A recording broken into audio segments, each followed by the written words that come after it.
My name is Kennedy Walsh, Lieutenant Commander, United States Navy, and tonight my father called me the Special Ops Janitor in front of a table of men who still wear their class rings like armor. The word janitor slid off his tongue smooth as bourbon, got a polite laugh, and landed on my chest like a thumb pressing a bruise. We're under a white tent on the grounds of an old riverside estate outside Savannah, the kind of place where live oaks lean in and listen. Claire, my little sister, wanted the dress whites for the photos. Said they'd look sharp against the moss and the brass band. I said yes, because it's her day, and because I've learned how to fold my edges in when family fills a room. I keep my back straight, fingers loose around a champagne flute I won't drink. Dad holds court near the bar, shoulders square, voice carrying the way it did when I was a kid, and orders were the weather. When he laughs again, the circle around him opens just enough for his eyes to find me. He lifts his glass. I match the gesture like a salute I don't owe. A waiter threads past with scallops. A camera flash pops, and somewhere behind me, a string of Edison bulbs hums. I am practiced at letting nonsense slide until a boy at the dessert table yelps, "Oh my God, is that her?" On TV, heads swivel so fast the tent rustles. Phones lift, screens glow, and in the blue-white light I see myself in full dress on a stage in D.C., a ribbon pinned at my collar, a caption I never planned to explain tonight. The room inhales. My father's hand twitches. The crystal stem slips. The glass shatters, and for the first time all evening no one talks over me. The crash of that glass was a clean, bright note in the middle of all the soft wedding noise. Laughter, silverware, a saxophone playing something slow. People froze mid-bite, mid-sentence, watching champagne seep into the polished wood floor. My father didn't move to pick it up. He just stared, his jaw set, like the shards had betrayed him somehow. I wanted to let the moment pass, to tuck it into the mental box where I keep all the other moments he's undercut me, sealed up tight so they don't spill. But the room was still humming with that awkward energy. And in the space between heartbeats, I could feel eyes flicking from the glowing phone screens back to me. I turned away before anyone could read too much in my face. Claire was across the tent, her veil caught in a swirl of warm air from the open side flaps. She was radiant, busy laughing with our cousins. She had no idea what Dad had said earlier, and I wasn't about to tell her. She'd always been the bridge between us, even when I stopped trying to cross it. It wasn't the first time he'd dressed me down in public. I'd learned to wear a polite smile, to nod like the joke was harmless even when it sliced. In his mind, real service meant combat boots on hostile ground, rifle in hand, logistics. Intelligence support, those were shadows not worthy of a salute. Never mind the nights I'd spent mapping extractions, the storms I'd greenlit because they'd hide our tracks, the weight of decisions I'd made knowing the wrong call could mean folded flags. He'd made his opinion clear over the years, sometimes with a laugh, sometimes with a shrug. When I first enlisted, I thought if I worked harder, pushed further, maybe he'd see me differently. That hope wore thin after deployment cycles that ended with him asking if I'd done anything outside the air conditioning. So I came here ready to swallow whatever he threw my way. Dress whites, pressed shoes shined, smile fixed for Claire's photographs. I thought that would be the extent of my performance tonight. But as I drifted toward the cake table, the phone screens kept passing hand to hand, carrying an image I hadn't meant to share. My name, my rank, a headline about distinguished service in classified operations. I felt the weight of it shift the air around me the way a storm front rolls in. And I knew, even before I looked back at my father, that nothing about this reception was going back to how it had been 5 minutes ago. I could still hear his voice from earlier. The way he leaned into the word janitor, like it was a punchline he'd been saving for the right audience. A half-dozen men in press suits had chuckled, some out of habit, others because they thought they were in on something true. I'd kept walking, then my heels biting into the grass, my eyes fixed on the glowing edge of the tent instead of the knot in my stomach.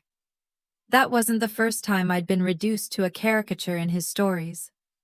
Growing up, Our house ran on the same clock as his old army unit, inspection ready. No excuses. He prized discipline and toughness, but only the kind you could see on a parade ground. If your job didn't come with dirt under your nails and a weapon in your hands, it didn't count. When I signed my enlistment papers at 19, I thought I was meeting him on his turf. I threw myself into training, clawed my way into assignments that would test anyone's limits, and still I heard him telling relatives, I kept the lights on for the real guys. At first I laughed with him because it was easier than explaining what my work actually meant. Over time, the laugh turned into a tight smile I could wear without thinking. What he never understood and what I never told him was that some of the most dangerous work doesn't make headlines. You don't get parades for making sure a team has the gear, the intel, and the extraction plan they need to come back alive. You just keep doing it because the alternative is unthinkable. I'd learned to stop looking for the moment he'd understand. Somewhere along the line, I decided it was enough that the right people knew, the ones who'd been there in the room, who trusted me with the calls that mattered. And yet, standing there with the video circulating like a live current through the tent, I could feel the edges of that old longing again. Not for applause, but for the truth to be undeniable. For once, I wouldn't have to be the one to say it. Near the bar, Dad shifted his weight, scanning the faces around him. The champagne was gone, but his hand still hovered at his side like he wasn't sure what to do without it. I stayed where I was, letting the hum of whispered questions build, knowing something had already tipped, and there was no reeling it back. 18 months earlier, there had been no champagne, no music, no white tent strung with lights, just the steady hum of outdated servers and the smell of stale coffee in a converted warehouse somewhere in the Pacific. That's where I'd spent 72 straight hours trying to solve a problem no one wanted to admit might be unsolvable. 2 of our officers working under deep cover had gone missing near the southern edge of the Philippine Sea. The last transmission we'd gotten from them was patchy, threaded with interference, and cut off mid-sentence. Intelligence suggested they were being held in a fishing village friendly to an armed militia. The clock was running out, and every hour made it less likely we'd see them alive. My job wasn't to storm a building. It was to make sure the people who could had everything they needed to get in and out without leaving a trace. That meant finding a vessel that could hug the coastline under radar coverage, arranging aerial refueling for our recon drone, without alerting half the region, and cloaking our encrypted communications inside chatter about tides and fishing hauls. We had 48 hours of skeleton crew and equipment that should have been retired a decade earlier. When a typhoon warning hit, half the command wanted to scrub the mission. I pushed back because storms cut both ways. If we moved fast, the weather could hide us better than any stealth tech we had. We pushed a supply drop through the outer bands of the storm on a local cargo plane with forged manifest medical kits, ammunition extraction harnesses. Hours later, the comms crackled with the words, "Package secure." I let out a breath I didn't know I'd been holding. The report filed afterward was 3 pages long. My name showed up once, buried in a list of logistics officers. 2 weeks later, I was back stateside, sitting across from my father at his kitchen table, listening to him ask if I'd done anything interesting lately. I'd said no. Because in this line of work, the win isn't the story you get to tell. It's the people who get to go home. Back in the tent, the scent of buttercream and champagne drifted over from the cake table, clashing with the tightness in my chest. The band had slipped into something upbeat, trying to keep the reception's rhythm, but I could still feel the static in the air from that video making its way from hand to hand. As I passed near the bar, I caught bits of conversation, low voices that carried just enough to sting. "Yeah, she's Navy, but not that Navy." Laughter followed, short and sharp like a cork popping. I didn't turn around. Years of training had taught me the discipline of keeping my steps measured, my face unreadable. Claire intercepted me halfway to the head table, her hands warm on my arms, her eyes bright. She adjusted the fall of my jacket, smoothed an invisible crease, and told me how glad she was I'd worn the uniform. She didn't notice the tension winding through me like barbed wire. In her world tonight, there was no room for it. I slipped back into my seat just as the toasts began. Glasses lifted, voices wove together in stories about love and luck and family. I let them wash over me, my fork idling above my plate while the words from earlier replayed in my mind. Janitor, paper pusher, not the real thing. A waiter leaned in to refill my water, his movement jostling the glass so that the surface rippled, scattering the string lights into jagged fragments. It reminded me of the storm that had hidden us on that mission, the way chaos could be both a danger and a shield. Somewhere across the room, Dad's voice rose again, that same easy boom he used to fill parade grounds. I didn't need to hear the words. I knew the script. I kept my eyes forward, focusing on the cake knife glinting under the lights, the chatter softening as more guests got hold of that phone. Then the music dipped almost imperceptibly, and I felt the shift. Conversations thinned, heads angled toward me. It was like watching the tide turn quiet, steady, unstoppable. I took a slow breath, my palms resting against the edge of the table. Whatever came next, I wasn't going to rush toward it or away from it. Let it come. I'd spent years carrying truths no one else got to see. Tonight, for once, I wouldn't have to lift a finger. The truth was walking toward me, one glowing screen at a time. The boy who started it all couldn't have been more than 15. Dressed in a navy blue suit that looked a size too big. He stood near the dessert table holding his phone like it was proof of a ghost sighting. "It's her," he said again, louder this time, and a ripple moved through the crowd like someone had dropped a stone into still water. The nearest guests leaned in, their faces lit by the small screen. Then the phone was passed to another table and another. I caught flashes of myself standing at a podium in Washington, the Hall of Heroes banner behind me, the row of ribbons on my chest catching the stage lights. The caption at the bottom read, "Lieutenant Commander Kennedy Walsh, honored for distinguished service in classified joint operations." I hadn't told anyone, not Claire, not my mother, and certainly not my father. Partly because the details were still under wraps, and partly because after years of hearing the same dismissive jokes, I'd stopped expecting anyone here to see me differently. Across the tent, Dad was still by the bar, but the easy grin had vanished. His gaze was locked on one of the glowing screens, his posture stiff. When the phone reached someone beside him, he took it without a word. I couldn't read his face from here, but I saw the moment his grip on the champagne stem shifted, then crack. The glass slipped and hit the floor, scattering crystal shards across the polished wood. Conversations died mid-sentence. Even the band faltered, one note hanging in the air too long. I didn't move. I let the silence do the work. Someone near the head table finally spoke, tentative. "Lieutenant Commander Walsh, is that really you?" Every head turned. I stood slowly, the scrape of my chair loud in the quiet. "It's me," I said, voice steady. My pulse was sharp in my fingertips, but my hands stayed relaxed at my sides. I hadn't planned for this moment. I thought I could blend into the background tonight, smile for the photos, keep my father's words from ruining Claire's day. But the truth was out now, carried not by me, but by a kid with a phone and a signal strong enough to reach every corner of this tent. I stepped toward the nearest table where the video was still playing. The sound from the tiny speaker was tiny, but clear enough, my own voice accepting the award. "This honor belongs to the team who stood watch when others slept, who carried the weight when others could not, and who brought our people home." Hearing it here over the faint rustle of dresses and the creak of chairs felt almost surreal.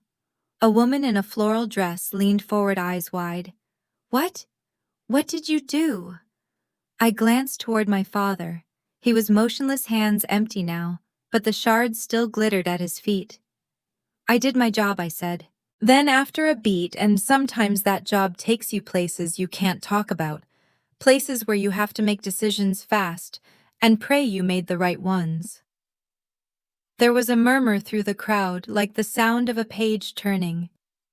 I gave them the simplest version I could, how two of our own had been stranded in hostile waters, how there had been no time to lose, how the storm had been both our risk and our cover. I left out the names, the coordinates, and the 72 sleepless hours. Some nodded, others just stared. At the back, an older man in a navy cap stood and gave me a crisp salute. I returned it without thinking. The MC stepped in, his voice lighter but careful. "Well, I think we've just learned we have someone very special in the room tonight. Let's raise a glass to Lieutenant Commander Kennedy Walsh." Chairs scraped, glasses lifted. The toast rolled through the tent, soft but sure. I caught my father's eyes over the rim of my glass. There was no smile, no apology, just the weight of something unspoken. Like a man standing at the edge of a map he thought he'd drawn perfectly, staring at a coastline that shouldn't exist. And I knew then this wasn't going to be the moment he told me he'd been wrong. That moment might never come. But I didn't need it the way I once thought I did. The reception found its rhythm again, though it wasn't the same. The laughter was softer now. The conversations threaded with glances in my direction. Not the gossiping kind, but the quiet recalibration that happens when someone realizes they've misjudged you. The father of the groom, a retired Coast Guard officer, made his way over between songs. He leaned in just enough that his words were for me alone. "I've worked with special operations before. They don't give out medals like that to just anyone. You've done something worth remembering." I thanked him, but my eyes wandered to Claire on the dance floor with our mother. She was glowing, spinning slowly under the lights, oblivious to the shift that had just taken place. That was how I wanted it, her night, untouched by the kind of tension only family history could brew. I slipped outside for a breath of air. The night was cooler than inside the tent, carrying the faint salt of the nearby river. Strings of white bulbs swayed between the trees, their glow soft and steady. That's when I felt a tug at my sleeve. It was the teenage boy, the one who'd started all of this without realizing it. He looked almost sheepish now. "I didn't mean to embarrass you," he said, staring at his shoes. "My uncle's special ops. I've heard the stories. Just seeing you on TV like that. I didn't think people like you existed in the Navy. People like me." I crouched slightly to meet his eyes. "What you saw on TV, that's one moment. What matters most is what no one sees. The work you do when no one's watching. That's the part that keeps the mission alive." He nodded slowly. The way someone does when they've heard something they'll keep turning over in their mind long after. When I turned back toward the tent, I caught sight of my father through the open flap, laughing with one of his old army friends. His easy grin was back in place, as if nothing had shifted at all. And maybe that was fine, because the mission tonight had never been to change him. It was to stand without doubt in who I was. I stepped back inside, letting the warmth and light fold around me. The music swelled. Claire spun in her gown, and the shards of my father's champagne glass had been swept away. It struck me then, some things you can clean up. Others, you just leave where they fall. I wasn't the janitor he imagined, but if cleaning up meant making sure my people came home alive, I'd do it every time. You don't always get the apology you want, or the recognition you think you deserve. Sometimes the win is living in a way that makes the truth undeniable. And tonight, whether my father admitted it or not, the truth had already taken its place in the room and in me.